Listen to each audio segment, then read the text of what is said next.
Rytoj, čia jeigu video jau pasenęs bus antradienį, darysiu pristatymą dirbtinio intelekto bendraminčių klube, bendruomeniai, kaip čia pavadinsi. Ir dalinsiuos, kaip nuo ko pradėt kurtis tą dirbtinį asmeninį asistentą. Ir mano tikslas yra, kad kiekvienas žmogus, kuris dalyvaus tame susitikime, gautų vertės, tai reiškia labai aišku planą ir schemą, ką nuo ko pradėti daryti.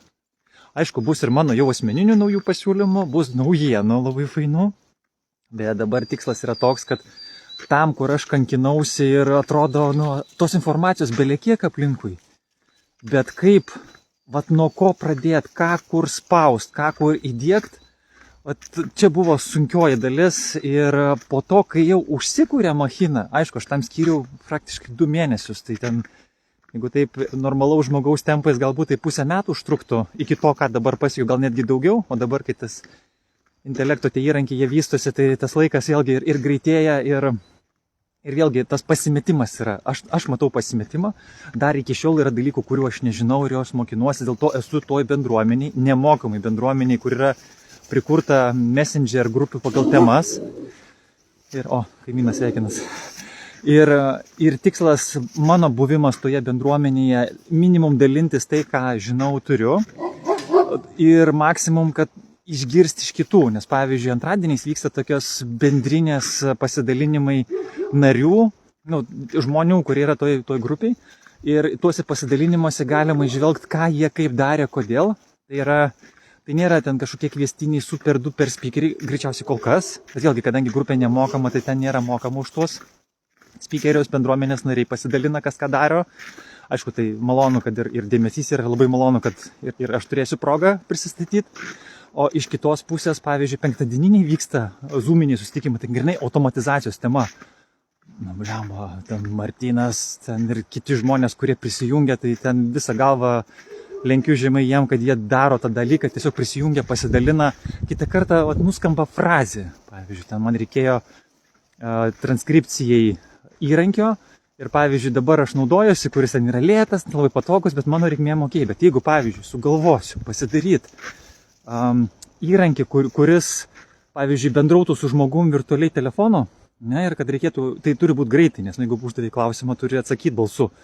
Ir, pavyzdžiui, yra tokių įrankių ir žmogus jau yra padaręs tokią sistemą ir ją naudojasi ir aš galiu prie to žmogaus prieiti ir paklausti ir žodžiu, tai ta dirbtinio intelekto bendruomenė yra apie tai.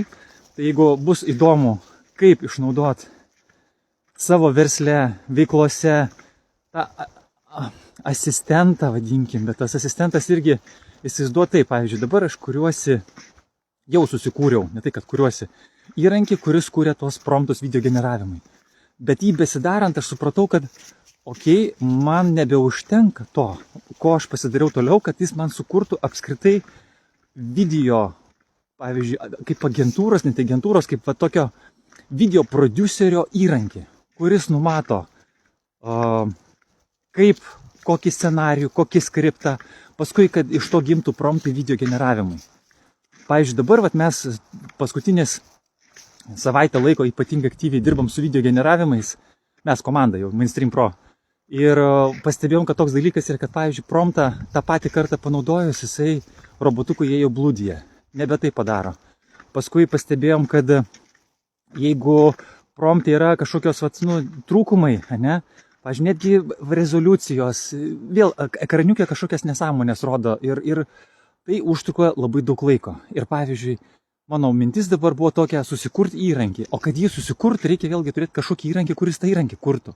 Tai aš dabar dalinsiuos apie tokio pirminio įrankio susikūrimą, su kuriuo galima tada jau spręsti savo rūpestėlius. Pavyzdžiui, mano problema buvo, aišku, čia gal labai smulki, turiu krūvą sąskaitų apskaitos. Ir tos sąskaitos yra nesurūšiuotos pagal failų pavadinimus. Ir ten, kai atsidarai katalogą, ten yra bardakas. Logiškai, tiesiog gaunu sąskaitą, įmetu arba pirkimus arba pardavimus. Ir pavyzdžiui, kad apskaitos programai tvarkytis, arba žmogui, kad man pačiam susigaudyti, kuria sąskaita, pagal datą ar dar pagal kažką, to nėra. Tai dabar pasidariau įrankį, kuris geba su to savo įrankiu, ir tą gali bet kas turėti, kuris geba pasidaryti įrankį, kuris nuskaito visus failus, atpažįsta, kas tuose failuose yra, pervardina ir jeigu reikia dar kažką sudėlioja. Čia toks man buvo stogo nuravimas, pavyzdžiui, dabar aš pasijungiau Google Drive, kad galima ant Windows kompo ar ant Mac ar bet ko, Google Drive pasijungti.